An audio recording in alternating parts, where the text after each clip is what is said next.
নমস্কার বন্ধুরা, ওবিটি একাডেমিতে আপনাদের সবাইকে সুস্বাগত। আজকের ভিডিওতে আমরা যে বিষয় নিয়ে কথা বলবো সেটা হচ্ছে রিটেল ট্রেডার এবং ইনস্টিটিউশনাল ট্রেডারদের মধ্যে ডিফারেন্স কি, কারা এগিয়ে থাকে, কারা বেশি সুবিধা ভোগ করে এবং নতুন ট্রেডারদের হিসাবে আমাদের কিভাবে চলা উচিত, কারণ আমরা যেহেতু রিটেল ট্রেডার, এবং কিভাবে আমরা ইনস্টিটিউশনদের সঙ্গে ম্যাচ করতে পারি বা ইনস্টিটিউশন যে সমস্ত ট্রেডার আছে তাদের সঙ্গে কিভাবে আমরা চলতে পারি, সেটাই আজকে আমরা এই ভিডিওতে ডিসকাস করব। কারণ আমরা সুইং ট্রেডিং সিরিজ শুরু করেছি, সুইং ট্রেডিং এর মধ্যে একদম বেসিক থেকে শুরু করেছি। সেই জন্যই আপনাকে আগে জানতে হবে যে আমরা কি ধরনের ট্রেডার আর মার্কেটে কারা কারা ট্রেড করছে। আমাদের মতন রিটেল ট্রেডার আছে আর ইনস্টিটিউশন ট্রেডার আছে। তো ইনস্টিটিউশনরা কিভাবে ট্রেড করে, তাদেরকে আমরা কি করে তাদের পিছন পিছন যেতে পারি, কারণ তাদের সামনে গেলে তারা কিন্তু আমাদেরকে খেয়ে নেবে, কারণ তারা বড় বড় পাবলিক এবং তারা রিটেল ট্রেডারদেরকে ট্যাপে ফেলে সেখান থেকে তারা প্রফিট বার করে। কিভাবে আমরা এখান থেকে ট্র্যাপ মুক্ত হতে পারি সেটাও কিন্তু আমাদের এই ভিডিওর মধ্যে জানার চেষ্টা করি। আগে দেখি যে আমরা রিটেল ট্রেডার কারা এবং তাদের কি সুবিধা অসুবিধে, বা ইনস্টিটিউশনাল ট্রেডার কারা তাদের কি সুবিধা অসুবিধা, তার পরবর্তী ক্ষেত্রে আমরা শেষে এই বিষয়টা আলোচনা করবো। তো অবশ্যই ভিডিওটা শেষ পর্যন্ত দেখবেন। আর যারা এখনো পর্যন্ত আমার এই ইউটিউব চ্যানেলটিকে সাবস্ক্রাইব করে তারা সাবস্ক্রাইব করুন এবং সাবস্ক্রাইব করার পরে বেল আইকনটি অবশ্যই অন করে রাখবো, যাতে এই ধরনের ভিডিওগুলো আপনি দেখে আপনার একটা নলেজকে বৃদ্ধি করতে পারেন এবং নলেজ বৃদ্ধি করার পরবর্তী একটা ভালো রকম একটা ট্রেডারে বা সাকসেসফুল ট্রেডারে পরিণত হতে পারেন। তো চলুন আমরা ভিডিওটা শুরু করি। ওকে, প্রথমেই আমরা কি দেখবো? প্রথমে আমরা দেখবো যে রিটেল ট্রেডার কারা। এটা হচ্ছে মোস্ট ইম্পর্টেন্ট একটা ব্যাপার। রিটেল ট্রেডার হচ্ছে তারাই যারা হচ্ছে ধরুন আপনার মানে আমি বা যারা আমরা ট্রেড করতে আসছি, নিজস্ব টাকায় আমরা ট্রেড করি। আমাদের কোনো বড় বড় ফান্ড নেই যে আমরা যা অল্প টাকা ইনভেস্টমেন্ট করবার চিন্তা ভাবনা করছি, বা আমার যে টাকাটা জমানো আছে সেই টাকাতে আমরা করি। কেউ ফুল টাইম করে, কেউ পার্ট টাইম করে। সেটা হচ্ছে আমাদের রিটেল ট্রেডারদের মধ্যে হয়। ঘরে বসে আমরা অনলাইনে প্ল্যাটফর্মে ইউজ করে আমরা ট্রেড করি। আমাদের এখানে কোথাও যেতে হয় না, কোনো টিম লাগে না। আমাদের শুধুমাত্র একটা কম্পিউটার লাগবে এবং আমাদের জাস্ট যদি আমাদের কম্পিউটার বা একটা ডেস্কটপ বা একটা ল্যাপটপ লাগে, নেট লাগে, জাস্ট এইটুকুনি। আর আমাদের ডিম্যাট অ্যাকাউন্ট খুলতে হয় এবং আমাদের সেখানে টাকা দিয়ে আমরা যে টাকাটা ইনভেস্টমেন্ট করতে চাইছি বা যে টাকা দিয়ে আমরা ট্রেডিং করতে চাইছি সেগুলোকে ঢেলে সেখান থেকে আমরা বাই সেল করে আমরা একটা প্রফিট বার করি। এটা হচ্ছে রিটেল ডেটা। ঠিক আছে, এদের সুবিধা কি? সুবিধা হচ্ছে ছোট ছোট পজিশন আমরা তৈরি করতে পারি। ঠিক আছে, দ্রুত মার্কেটে চাইলে বেরিয়ে যেতে পারি, এটা আমরা করতে পারি। ইন্টারনেট আর সোশ্যাল মিডিয়া এবং চার্ট অ্যানালিসিসে এগুলো আমাদের বড় অস্ত্র। বিশেষ করে টেকনিক্যাল অ্যানালিসিস বিশাল বড় অস্ত্র। টেকনিক্যাল অ্যানালিসিসের মাধ্যমে এখন বর্তমান যে সমস্ত রিটেল ট্রেডাররা ট্রেড করছে ম্যাক্সিমাম টেকনিক্যাল অ্যানালিসিস ইউজ করছেন, কারণ টেকনিক্যাল অ্যানালিসিস অনেকটা সহজলভ্য হয়ে গেছে ইন্টারনেটের মাধ্যমে, ডেস্কটপের মাধ্যমে, অ্যাপসের মাধ্যমে, সফটওয়্যারের মাধ্যমে। ওকে, সেই জন্য কিন্তু ম্যাক্সিমামটাই কিন্তু এখন বর্তমানে টেকনিক্যাল অ্যানালিসিসের উপর বেস করে, অনেকে আবার ফান্ডামেন্টালের উপর বেস করেও কিন্তু অনেক রিটেল ট্রেডার ট্রেড করে বা ইনভেস্টমেন্ট করে। তো সেটা হচ্ছে একটা ব্যাপার আমাদের, মানে এটাই হচ্ছে রিটেল ট্রেডার। রিটেল ট্রেডারদের মধ্যে এরকম কিছু ব্যাপার নেই যে এখানে বিশাল বড় অ্যামাউন্ট তারা লাগাতে পারবে, কারণ তাদের মধ্যে সেই টাকাই নেই। কারণ আমাদের অল্প টাকা, অল্প অল্প কোয়ান্টিটি আমরা বাই করতে পারি এবং আমরা যে কোনো সময় আমরা পজিশন, ছোটো ছোটো পজিশন তৈরি যে কোনো সময় সেখান থেকে বেরিয়ে যেতেও পারি। ওকে, এরপরে যেটা আমরা দেখবো সেটা হচ্ছে ইনস্টিটিউশনাল ট্রেডার। ইনস্টিটিউশনাল ট্রেডার হচ্ছে তারা যারা বড় বড় প্লেয়ার মার্কেটে, বিগ বাদার্স যাকে বলা হয়, স্মার্ট মানি তাদেরকে বলা হয়। কারণ কি তারা কারা? তারা hedge fund, mutual fund, investment bank, FII, DII, বড় বড় মানে HNI আছে, যারা বড় বড় বিশাল বিশাল অ্যামাউন্টে তারা টাকা দিয়ে ট্রেড করছে, যারা মার্কেটকে মুভ করাচ্ছে, তারাই হচ্ছে ইনস্টিটিউশনাল ট্রেডার। এবং ম্যাক্সিমাম ক্ষেত্রে ইনস্টিটিউশনাল ট্রেডাররা তারা কি করে? তারা রিটেল ট্রেডারদেরকে ট্র্যাপে ফেলে এবং ট্র্যাপে ফেলে তারা তাদের প্রফিট এবং তারা তাদের পজিশনকে বিল্ডও করে এবং পজিশন থেকে বেরিয়েও যায়, প্রফিট বুক করে। তারা কিন্তু ম্যাক্সিমাম টাইম মার্কেটকে মুভ করায় এবং সেই জায়গা থেকে তারা ম্যাক্সিমাম টাইম সবসময় প্রফিটে থাকার চিন্তা ভাবনা করে। তার মানে এটা না যে ইনস্টিটিউশনাল ট্রেডাররা লস করে না, লসও করে। কারণ এখানে বিভিন্ন ধরনের ইনস্টিটিউশনাল ট্রেডার আছে, সবাই সবার মতন করে কাজ করছে। যে যেখানে বড় ইনস্টিটিউশনাল আছে, তুলনামূলকভাবে ছোট ইনস্টিটিউশনাল ট্রেডার আছে, বা ফান্ড আছে, মিউচুয়াল ফান্ড বা হেজ ফান্ড আছে, সেই মতন তারা তাদের মতন করে অ্যানালাইসিস করছে। তাদের অ্যানালাইসিস ভুল হয়, তারাও লস করে, এটাও কিন্তু মানতে হবে বা বুঝতে হবে। শুধুমাত্র রিটেল ট্রেডাররা লস করে এটা না, বাট ম্যাক্সিমাম ক্ষেত্রে রিটেল ট্রেডাররা বেশি লস করে, ইনস্টিটিউশনাল ট্রেডাররা তুলনামূলকভাবে অনেক কম লস করে বা সেই জায়গা থেকে লস নাও করে। এরকম অনেক ইনস্টিটিউশনাল ট্রেডার আছে। তো তারা একদম একদম বিগ বাদার, সব থেকে বড় বাদার্স হচ্ছে তারা, একদম স্মার্ট মানি তারা। তো এটাকে কিন্তু আপনাকে দেখতে হবে। এরা কি করে? এরা অল্প অল্প অ্যামাউন্ট নিয়ে না, এরা বিশাল বড় অ্যামাউন্ট নিয়ে কিন্তু এরকম মার্কেটে আছে। বিলিয়ন মিলিয়ন ট্রেডার অ্যামাউন্ট নিয়ে তারা কিন্তু এখানে করতে আসে এবং এদের শুধুমাত্র তারা একা ট্রেড করে, তারা কম্পিউটার অ্যালগোরিদম ব্যবহার করে, হাই ফ্রিকোয়েন্সি ট্রেড করে, তাদের কাছে সেট আপ আছে বা তাদের কাছে টোটাল টিম বসানো আছে যে কোন স্টকটাতে ইনভেস্টমেন্ট করবে, সেই স্টকের details A to Z history তাকে তুলে নিয়ে আসতে বলা হয়। তাদের কোম্পানিতে যেতে হয় বা কোম্পানিতে গিয়ে তাদের সঙ্গে কথাবার্তা, তো টোটাল টিম আছে, তারা একদম রিসার্চ করে, টপ টু বটম রিসার্চ করার পরবর্তী ক্ষেত্রে তারা সেই স্টকটাকে ইনভেস্টমেন্ট করে, যাতে সেই জায়গা থেকে প্রাইস উপরের দিকে উঠলে বা সেই স্টকটা ভালো রকম গ্রো করলে সেই স্টকটা কিন্তু একটা ভালো রকম প্রফিট দিতে পারে। তো সেই অনুযায়ী কিন্তু তারা ইনস্টিটিউশনরা মানে বাই করে এবং সেখান থেকে প্রাইসের কিন্তু মুভ হয়, এবং সেটা আমরা টেকনিক্যাল অ্যানালাইসিসের মাধ্যমে চার্টে দেখতে পারি, ক্যান্ডেলের মাধ্যমে বা ভলিউমের মাধ্যমে বুঝতে পারি যে সেখানে বড় বেশি ভলিউম হচ্ছে না, চার্টের মাধ্যমে ক্যান্ডেলের মাধ্যমে বুঝতে পারি সেখানে কোনো মোমেন্টাম ক্যান্ডেল তৈরি হচ্ছে কিনা বা বাইং জোন তৈরি হচ্ছে কিনা। তো সেই বাইং জোনটা তৈরি করে কিন্তু ইনস্টিটিউশনাল যে সমস্ত মানে প্লেয়ার আছে বা যে সমস্ত ট্রেডার আছে তারা কিন্তু করে, এবং এদের কিছু লিমিটেশনও আছে। তারা কিন্তু কোনো কম ভলিউম যে সমস্ত স্টকগুলো আছে বা কম যে মার্কেট ক্যাপ স্টকগুলো আছে সেগুলোতে তারা বেশি ইনভেস্টমেন্ট করতে পারে না, কারণ যদি বেশি ইনভেস্টমেন্ট করে দেয় এটা বিশাল বড় হইচই হয়ে যাবে বা বিশাল বড় একটা ফ্রিকোয়েন্সি বা ভলিউমে তারা কিনতেও পারে না। সেই জন্য তারা কিন্তু একটা মিডিয়াম মিড ক্যাপ বা লার্জ ক্যাপেতে কিনবা চিন্তা ভাবনা করা, যাতে সেখান থেকে একটা ভালো রকম মুভ দিতে পারে এবং সেই মতন তাদের কেনাতে তাদের একটা হিউজ পরিমাণে ক্রেতা, যাতে কোনো ওঠানামাটা যাতে খুব বেশি না হয়, এটা যেন স্টেবল অবস্থা থাকে, সেটা কিন্তু তারা চিন্তা ভাবনা করে। তো এটাও কিন্তু আপনাকে মনে রাখতে হবে। ওকে, সামনে এগোবার আগে আমি দু একটা কথা বলতে চাই আমাদের ওবিটি একাডেমির যে মোবাইল অ্যাপ্লিকেশন আছে সেই সম্বন্ধে। আপনারা ওবিটি একাডেমির এই মোবাইল অ্যাপ্লিকেশনটা ইনস্টল করতে পারেন, তার লিঙ্ক ডেসক্রিপশনে দেওয়া আছে, অথবা আমাদের যে গুগল প্লে স্টোরে গিয়েও কিন্তু আপনি ওবিটি একাডেমি সার্চ করেও করতে পারেন। তো সেখানে যদি আপনি যান, আমাদের এই ফ্রি মেটেরিয়াল সেকশন আমরা উইকলি মার্কেট আপডেট দিয়ে থাকি প্রত্যেক সপ্তাহে, যেটা আমরা করে থাকি কোন সপ্তাহে কী রকম মার্কেট আছে, প্রাইমারি মার্কেট কীরকম আছে, সেকেন্ডারি মার্কেটগুলো কীরকম আছে, বা আমাদের সেক্টরগুলো কীরকম চলছে, সে সমস্ত ব্যাপারগুলো আমরা ডিসকাস করি, সেটা আমরা দিয়ে থাকি। প্লাস আমাদের এখানে যে এই প্রেজেন্টেশনগুলো আমরা দেখতে পাচ্ছেন ইউটিউবে, প্রত্যেকটা ভিডিওর কিন্তু PDF আমরা এখানে দিয়ে থাকি, যাতে আমরা সেগুলোকে দেখে বুঝে শুনে একটা প্র্যাকটিস করতে পারেন। ওকে, এছাড়া আমাদের ছোটো একটা কোর্স আছে, এই 7 দিনের কোর্স, একদম বিগিনার্স লেভেল, যারা একদম শুরু করছে তাদের জন্য, যারা একটু শুরু জানে তারা না করলেও করতে পারে। এটা খুব বিনা পয়সায় বলা যেতে পারে, 1 টাকা জাস্ট মূল্য, এবং এখান থেকে আপনার এদের যে প্ল্যাটফর্ম চার্জ লাগে জাস্ট মোট 11 টাকা আপনাকে পে করতে হবে। আপনি এটা 7 দিনের জন্য কোর্সটা লঞ্চ করতে পারেন, মানে দেখতে পারেন, এবং এখান থেকে একটা ভালো রকম জ্ঞান অর্জন করতে পারেন যে মার্কেট সম্বন্ধে আপনি ওকে বলবেন যে আপনাকে করতে কী হবে, আপনি এইটুকুনি আমরা জ্ঞান এসে যাবে যে আপনি যদি আপনি একদম বিগিনার যদি আপনি হন। এছাড়া আমাদের UFFB কোর্স আছে, 5 মাসের কোর্স, একটা আপনার মোটামুটি একটা অ্যাডভান্স লেভেল পর্যন্ত আপনি সেখানে টেকনিক্যাল অ্যানালিসিস জানতে পারবেন। দুটো সুইং ট্রেনিং স্ট্র্যাটেজি আছে, 5 দিন লাইভ ইভেন্ট হবে, সেখানে আমরা দেখবো, এবং লাইভ ইভেন্ট হবে 14 তারিখ থেকে 14ই অক্টোবর, 14-10 থেকে 18-10 পর্যন্ত, প্রত্যেক দিন সন্ধ্যা 7টার মধ্যে, সন্ধ্যা 7টা PM, সন্ধ্যা 7টা PM কিন্তু মোট 5 দিন পরপর আমরা সেখানে ওয়েলথ ক্রিয়েশন স্ট্র্যাটেজি শিখবো, রিস্ক ম্যানেজমেন্ট শিখবো, টেকনিক্যাল অ্যানালাইসিস শিখবো, এবং ডিটেলসে লাইভ ক্লাসে কিন্তু আমরা শেখার চেষ্টা করবো সবার সঙ্গে প্রশ্ন উত্তর নিয়ে, যাতে তারা কী ধরনের কী প্রবলেম হচ্ছে সমস্ত ব্যাপারগুলো কিন্তু আমরা কোশ্চেন অ্যান্সার রেখেও কিন্তু দেখার চেষ্টা করবো 5 দিনে, এবং সেখান থেকে একটা নলেজ কিন্তু আপনি ভিত্তি করতে পারেন বা নিতে পারেন। এছাড়া আমাদের হোয়াটসঅ্যাপ গ্রুপ আছে, সেটাও আমরা জয়েন করতে পারেন, আমাদের ফেসবুক গ্রুপ আছে, এবং আমাদের একটা obtacademy.in যে ব্লগার সাইটও রয়েছে, সেখানে কিন্তু আমরা ব্লগ পোস্ট করে থাকি বাংলাতে, যাতে আপনারা সেখান থেকেও দেখে শিখতে পারেন। একটাই উদ্দেশ্য যে আগে শিখুন, যে কোনোভাবে আপনাকে শেখানো যায়, যতগুলো লেভেলে গিয়ে শেখানো যায়, যেভাবেই শেখানো যায় না, সবটাই কিন্তু আমরা চেষ্টা করি যাতে আপনারা শিখে ট্রেড করতে পারেন। আমরা একটাই ট্যাগলাইন, আগে শিখুন তারপরে ট্রেড করুন। সেই জন্যই কিন্তু এই সব কিছু তৈরি হয়ে আছে।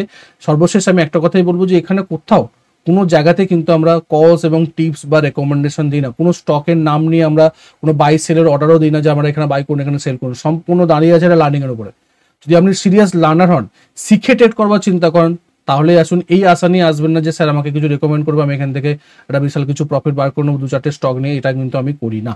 ওকে, তো যারা সিরিয়াস লার্নার তাদের জন্যই মোস্ট ওয়েলকাম। তো চলুন আমরা নেক্সট দেখার চেষ্টা করি যে সুবিধাগুলো বা অসুবিধাগুলো, রিটেল ট্রেডার এবং ইনস্টিটিউশনাল ট্রেডারের সুবিধা অসুবিধাগুলো কী কী। দেখুন, রিটেল ট্রেডারের সুবিধা কি, ছোট পজিশন তৈরি করতে পারি, কারণ আমাদের অল্প ক্যাপিটাল, আমরা অল্প পজিশন তৈরি করতে পারি। মার্কেটে দুটো মানে এন্ট্রিও নিতে পারি এবং দুটো এক্সিটও করে যেতে পারি, কারণ আমরা সুইং ট্রেড করছি বা আমরা পজিশনাল ট্রেড করছি। খুব দ্রুততার সঙ্গে ঢুকতেও পারি, যখন মার্কেট বেয়ারিশনেস দেখাচ্ছে, অল্প পুল ব্যাক নিচ্ছে বা রিট্রেসমেন্ট করছে, সেক্ষেত্রে আমি আমার প্রফিটকে বুক করেও চলে আসতে পারি। চাইলে ভালো সেট আপও নেওয়া যেতে পারে, চাইলে যদি আমরা ভালো সেট আপ তৈরি করতে পারি, সেখানে নিয়ে আমরা পজিশনাল ট্রেডে কনভার্ট করতে পারি। মানে আমরা আমাদের মতন করে আমরা কাজ করতে পারি, যেখানে কোনো বাধ্যবাধকতা নেই। কিন্তু কিছু অসুবিধাও আছে, যেমন আবেগে ভুল ট্রেড করা। যতবার আমার কাছে অপরচুনিটি আসছে আমার বাই করা যায়, সেই জায়গা থেকে আমার ইমোশন আমাকে বাই করাচ্ছে, সেই জায়গা থেকে লস হওয়ার সম্ভাবনা থাকতে পারে। ওভার ট্রেডিং করা যেতে পারে, যেহেতু কেউ আমাকে বলবার নেই এবং যতবার খুশি বাই ট্রেড করা যায়, ছোট ছোট পজিশন নিয়ে আমি যতবার খুশি ঢোকতে পারি এবং বেরোতে পারি, বাই করতে পারি, এক্সিট করতে পারি, যেখানে কোনো বাধা নেই, সেই জায়গা থেকে আমি ওভার ট্রেডিং করতে পারি।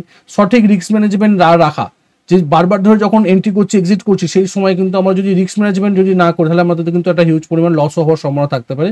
তো এইগুলো কিন্তু রিটেল ট্রেডারদের একটা অসুবিধাও আছে, সুবিধাও যেমন আছে অসুবিধাও তেমন আছে প্রত্যেকটা জায়গাতে। ঠিক সেইভাবে আমাদের যে মানে ইনস্টিটিউশনাল ট্রেডার আছে তাদেরও কিন্তু সুবিধা আছে। সুবিধা কি? তারা বিশাল বড় একটা পুঁজি নিয়ে এখানে করতে পারে, তাদের কাছে টেকনোলজি আছে, তারা অ্যালগোরিদম ইউজ করে, মার্কেটে বড় ট্রেন্ড তৈরি করার ক্ষমতা রাখে। কারণ বড় ট্রেন্ড শুধুমাত্র ইনস্টিটিউশনাল তৈরি করা আমাদের মতন রিটেলাররা করতে পারে না, কারণ তাদের মতন সেই শক্তিটা নেই। কারণ আমরা অল্প ক্ষুদ্র কোয়ান্টিটি নিয়ে বা ক্ষুদ্র অ্যামাউন্ট নিয়ে আমরা এখানে ট্রেড করতে আসছি, বাট বড় বড় ইনস্টিটিউশনরা তারা কিন্তু হিউজ অ্যামাউন্ট নিয়ে কিন্তু ট্রেড করতে আসছে। প্রফেশনাল তাদের অ্যানালিস্ট টিম আছে, যেটা আমাদের নেই। তারা বিশাল বড় টিম রেডি করে রেখেছে, যাদের কারণ তাদের বিশাল টাকা, তাদের মাইনে দিয়ে তারা রেখেছে যে কোন স্টকটা ভালো, কোন স্টকটাতে উঠলে একটা প্রফিট হতে পারে, ফান্ডামেন্টালি গুড স্টক কোনগুলো, সেগুলো সমস্ত দেখার জন্য কোথায় বাই করতে হবে, কোথায় এক্স্যাক্টলি টাইমিং করতে হবে, যাতে আমার সেই জায়গা থেকে একটা ভালো প্রফিট হয়, কবে মুভ দিতে হবে, সেই সমস্ত ব্যাপারগুলো তারা কিন্তু ইজিলি করতে পারে। অসুবিধাও আছে। কি অসুবিধা আছে? দুটো মিনিটে ঢুকা বেরা করতে পারবে না। যে আমরা যেমন রিটেল ট্রেডার যেমন ঢুকলাম, মনে হলো যে লস হচ্ছে, বেরিয়ে এলাম, বা তারা বেরিয়ে যেতে পারবে না। তার কারণ কি? কারণ তারা হিউজ পরিমাণে কেনে, তাদের কোয়ান্টিটি বিশাল, তাদের অ্যামাউন্ট বিশাল, তাদের যে লিকুইডিটি লাগবে সেই লিকুইডিটি তারা একদিনে তৈরি করতে পারে না। সেই জন্য বটম দেখবেন অনেকদিন ধরে তৈরি হয়। তো সেই বটমে ওরা কিন্তু বাই করে, মানে স্মার্ট মানি বাই করে, ইনস্টিটিউশনাল বাই করে। তো সেই জায়গা থেকে তারা কিন্তু বাইং পজিশন থেকে তারা কিন্তু হঠাৎ করে বেরোতে পারবে না। ছোট ক্যাপ স্টকে এরা খেলতে পারে না, কারণ ছোট ক্যাপ স্টকগুলোতে যদি মানে বাই করতে যায়, সেক্ষেত্রে কিন্তু প্রাইসে বিশাল বড় বড় মানে ভোলাটাইল হয়ে যাবে, বিশাল ওঠানামা হয়ে যাবে, সেক্ষেত্রে তারা সেই জায়গাতে বাই করতে পারে না। অনেক সময় কি হয়, ফান্ড রুলসের কারণে সীমাবদ্ধতা থাকে যে হ্যাঁ তারা এই ফান্ডে এখানে তৈরি করতে পারবে না, বা ওই জায়গা থেকে করতে পারবে না। যে সমস্ত ফান্ড যে সমস্ত আছে, মানে মিউচুয়াল ফান্ডগুলো, তাদের অনেক রুলস আছে যে তারা লার্জ ক্যাপ যদি ফান্ড হয় তো লার্জ ক্যাপেই ইনভেস্টমেন্ট করতে পারে, বা মিড ক্যাপ ফান্ড হলে সেটা মিড ক্যাপেই করতে পারবে। এই সমস্ত ব্যাপারগুলো আছে, সেই যে বাধ্যবাধকতাগুলো কিন্তু বা অসুবিধা এগুলো আছে, এগুলো সমস্ত ইনস্টিটিউশনাল ট্রেডারদের মধ্যে সুবিধাও আছে অসুবিধাও আছে। তো আমাদের করণীয় কি? আমরা কি করব সেটা হচ্ছে বড় ব্যাপার। নতুন ট্রেডার্স যারা একদম বিগিনার শুরু করতে আসছে, বা যারা ট্রেড করছে বাট লাভ পাচ্ছে না, তাদের কি করা উচিত এই সময়, কোন দিকে কিভাবে করা উচিত? দেখুন, আমার এই ভিডিওটা করার উদ্দেশ্য এটা নয় যে আমাদের শুধু দেখানো রিটেল ট্রেডাররা কীরকম করে বা ইনস্টিটিউশনাল ট্রেডাররা কী করে। তারা তো অলরেডি জানি, যারা ইনস্টিটিউশন আছে, যারা বড় বড় ফান্ড আছে, তাদের তো বিশাল টাকা, আমরা সবাই জানি, তাদের মার্কেটকে মুভ করা যায়, আমরা সবাই জানি। বাট আমরা এখান থেকে কি ফায়দা তুলতে পারি, আমাদের কি জায়গা থেকে আমরা কোন জায়গাটায় কাজ করতে পারি, সেটা কিন্তু খুব মনে রাখতে হবে। একটা কথা মনে রাখতে হবে যে ইনস্টিটিউশনাল ট্রেডারদের সঙ্গে প্রতিযোগিতা করা যাবে না, কারণ আমরা ক্ষুদ্র, আমরা পিঁপড়ে, তারা বিশাল বিশাল বড় বড় হাতি, সেই জায়গাতে কিন্তু করা যাবে না। তাদের ট্রেডের রাইট করতে শিখতে হবে, তাদের এগেনস্টে যাওয়া যাবে না, তাদের সঙ্গে প্রতিযোগিতা করা যাবে না। তারা যে ট্রেডে ঢুকছে, আমরাও চুপচাপ সেই ট্রেডে ঢুকে তাদের পিছন পিছন আমরা যেতে পারি। এটা হচ্ছে আমাদের কাজ, যেটার জন্য এই টোটাল ভিডিওটা করা, যাতে আপনি এটা কোনো বুঝতে পারেন যে আমরা অ্যাজ এ রিটেল ট্রেডারের কাজ কি হবে। তাদের এগেনস্টে যাওয়া যাবে না। তারা বলছে এখানে তারা বাই করছে, আমি সেখানে সেল করব না। তারা যদি বলে এখানে বাই করে প্রাইসকে অ্যাকুমুলেট করছে, তা আমিও এখানে অ্যাকুমুলেট করবো প্রাইসকে উপরের দিকে তুলে নিয়ে যাওয়ার জন্য। সঠিক রিস্ক ম্যানেজমেন্টকে ফলো করতে হবে, লস হলে দ্রুত এক্সিট করে বেরিয়ে যেতে হবে, আবেগকে নিয়ন্ত্রণ করতে হবে, লোভ এবং ভয় আপনাকে সব থেকে বড় সত্য, এবং এটাকে আমাকে দেখতে হবে। এবং মেন যে পয়েন্টটা, যেটা আমি একটু আগেই বলছিলাম, যে আমরা যখন ইনস্টিটিউশনাল ট্রেড করছে, ইনস্টিটিউশনাল বাই করছে, তো আমরা যদি বুঝতে পারি যে এখানে ইনস্টিটিউশনাল বাই করছে, তো আমরাও সেখানে পজিশন বিল্ড করতে পারি এবং তাদের সঙ্গে সঙ্গে তাদের ট্রেন্ডকে কিন্তু রাইট করতে পারি। দেখুন, আমরা হচ্ছে ছোট ছোট মাছ, যখন দেখবেন যে কোনো জলেতে বা কোনো পুকুরে বা কোনো সমুদ্রে বা নদীতে যদি আপনি দেখেন যে ছোট ছোট মাছগুলো কে খেয়ে নেয়, বড় বড় মাছগুলো খেয়ে নেয়, কারণ তাদের খাদ্য। যদি ছোট ছোট মাছগুলো তখনই বেঁচে যায় যখন সেই বড় বড় মাছের পিছন পিছন চলে। কারণ কি? কারণ যখনই বড় মাছের পিছনে থাকবেন, বড় মাছ আপনাকে দেখতে পাবে না, আর বড় মাছ যদি আমাকে না দেখতে পাচ্ছে, আপনাকে খেতে পারবে না। বাট আপনি কি করছেন? আপনি তাকে অনুসরণ করছেন, বড় মাছগুলো যেদিকে যাচ্ছে আপনিও তার পিছন পিছন যাচ্ছেন। বড় মাছ যখন এখান থেকে ইউটার্ন নিয়ে এদিকে ঘুরছে, তখন আপনিও ইউটার্ন নিয়ে ঘুরছেন। মানে আমার বলার কথার অর্থ এটাই যে ইনস্টিটিউশনালকে যদি আপনি ফলো করতে পারেন, এবং কিভাবে কোথায় ইনস্টিটিউশনাল বাই করছে বা কোথায় অ্যাকুমুলেশন করছে স্মার্ট মানি, এটা যদি আপনি ঠিকঠাকভাবে রাইট করতে পারেন বা শিখতে পারেন, তাহলে কিন্তু আমরা এটা বুঝতে পারবো যে আমাদের এই জায়গাতে বাইং পয়েন্ট আসছে। কারণ তারা এখানে বাই করছে, এটা অর্থ যে প্রাইসকে এরা উপর দিকে নিয়ে যাবে। কারণ তারা, ওই বললাম না, আমরা যেটা দেখলাম সুবিধা অসুবিধা, তারা হঠাৎ করে বিক্রি করতে পারবে না। তারা লাভে বিক্রি করবে এবং আজকে কিনলো মানে কালকে বিক্রি করতে পারবে, সেই বাধ্যবাধকতাগুলো আছে, সেই জন্য তারা একটা বিশাল বড় প্রফিট করবে, তারপর তারা সেখান থেকে এক্সিট করবে। তো তারা যখন এন্ট্রি করছে আমরাও এন্ট্রি করবো, তাদের পিছন পিছন যাবো, এবং তারা যখন বিক্রি করবে তখন আমরাও বিক্রি করবো, তাদের পিছন পিছন যাবো। তো আমরা তাদের সঙ্গে রাইড করলাম ট্রেন্ডটাকে এবং একটা বিশাল বড় প্রফিট করলাম। এটার জন্যই এই ভিডিওটা করা, এবং যাতে আপনারা প্রপারলি বুঝতে পারেন যে রিটেল ট্রেডার এবং ইনস্টিটিউশনাল ট্রেডারের মধ্যে পার্থক্য কি, এবং সেই পার্থক্যটা দেখে এটা অন্তত মাথার মধ্যে ঢোকাতে পারেন যে আমাদের ইনস্টিটিউশনাল ট্রেডিং এর ট্রেডারের সঙ্গে ট্রেড করতে হবে, সেই লেভেলে আমাদেরকে জ্ঞান অর্জন করতে হবে, এবং এটাকে জানতে গেলে আপনাকে স্মার্ট মানি কনসেপ্টকে শিখতে হবে। স্মার্ট মানি কি, স্মার্ট মানি কোথায় ইনভলভমেন্ট আছে, মানে যে স্মার্ট মানি বলতে এই ইনস্টিটিউশন বা ডিমান্ড কোথায় আছে, সাপ্লাই কোথায় আছে, কোথায় তারা বাই করছে, এই জিনিসগুলোকে আপনাকে কিন্তু শিখতে হবে। তার জন্য লাগবে প্রপার নলেজ, তার জন্য লাগবে প্রপার গাইড। তো সেই জন্য আমরা আমাদের যে 1 বছরের কোর্স আছে ইউটিজিসি, সেখানে আমরা ডিটেলসে এটা শেখানো হয়। যদি আপনার মনে হয় যে আপনি শিখতে চান বা শেখার ইচ্ছা থাকে, তো সেটা আপনি জয়েন করতে পারেন। নভেম্বর মাসে ক্লাস শুরু হবে, সেকেন্ড ব্যাচ আমাদের নভেম্বর মাসে শুরু হয়ে যাবে। সেক্ষেত্রে আপনারা চেক আউট করতে পারেন, বা যদি কোনো সমস্যা হয় আমাকে ফোনও করতে পারেন যে আমরা কি কি করি ওই আমাদের 1 বছরের কোর্সে। তো সেই জন্য আমি যেটা বলার যে ইনস্টিটিউশনাল ট্রেডিংকে যদি শিখতে হয় বা ইনস্টিটিউশনালের মধ্যে যদি আপনাকে যেতে হয়, এর থেকে বেস্ট পন্থা নেই একটা ভালো প্রফিট করার জন্য এবং কনফিডেন্সের সঙ্গে। কারণ কি, কারণ আপনি জানেন ইনস্টিটিউশন এখানে আছে, আপনি জানেন প্রাইস নিচের দিকে নামবে না, কারণ ইনস্টিটিউশন যেখানে বাই করে তার নিচে প্রাইসকে নিয়ে যায় না। তার কারণ কি, কারণ তারা প্রাইসকে বাই করছে এই কারণেই যে প্রাইসকে উপরের দিকে নিয়ে যাবে, এবং তারা বাই করছে এই কারণে কারণ তারা অনেক কিছু অ্যানালাইসিস করছে, ফান্ডামেন্টাল অ্যানালাইসিস করেছে, গ্রোথ অ্যানালাইসিস করেছে, তাদের টিম আছে। বাট আমাকে করতে হলো না, আমি শুধুমাত্র তাদের ফুটপ্রিন্টগুলোকে দেখে তাদের পিছন পিছনে আমি চলছি, তাদেরকে ফলো করছি, তাদের পিছন পিছনে আমি যাচ্ছি। যারা যখন সেল করে দিল আমি সেল করে দিলাম। এর থেকে বেস্ট কনসেপ্ট হতেই হয় না, কারণ আমি রিটেল ট্রেডার, আমার সীমাবদ্ধতা আছে, আমার একটাই কম্পিউটার, আমি একা লোক, আমার কাছে ডিমেট অ্যাকাউন্ট আছে, আমার কাছে অল্প পরিমাণ ক্যাপিটাল আছে, আমার বড় মুভ করতে পারবেন, বাট ওদের মুভটাকে যদি আমি সঙ্গে নিতে পারি তাহলে কিন্তু আমার বেস্ট একটা অপরচুনিটি আসবে। তো এর থেকে বেস্ট ট্রেডিং স্টাইল হতেই পারে না। আমরা এখানে সুইং ট্রেডিংও করতে পারি, আমরা পজিশনাল ট্রেডিংও করতে পারি, আমরা ইনভেস্টমেন্টও করতে পারি তাদের সঙ্গে, একসঙ্গে তাদের ট্রেনটাকে রাইট করার জন্য। তো আশা করি ভিডিওটা আপনাদের ভালো লেগেছে এবং এখান থেকে আপনারা নলেজ পেয়েছেন। যদি আপনার 1%-এর জন্য নলেজ যদি বৃদ্ধি পায় আপনার ট্রেডিং অ্যানালাইসিসের উপরে বা ট্রেডিংয়ের উপরে, তো অবভিয়াসলি এটাকে সাবস্ক্রাইব করুন, বন্ধু বান্ধবদের সঙ্গে শেয়ার করুন, কারণ আমি সবসময় একটা কথা বলি যে আগে শিখুন তারপরে ট্রেড করুন। ওকে, দেখা হচ্ছে পরে একটা ভিডিও। তখন সুস্থ থাকুন, ভালো থাকুন, নিজের রিস্কে বাজারকে ট্রেড করুন, নিজের ক্যাপিটালকে রক্ষা করুন। Bye bye.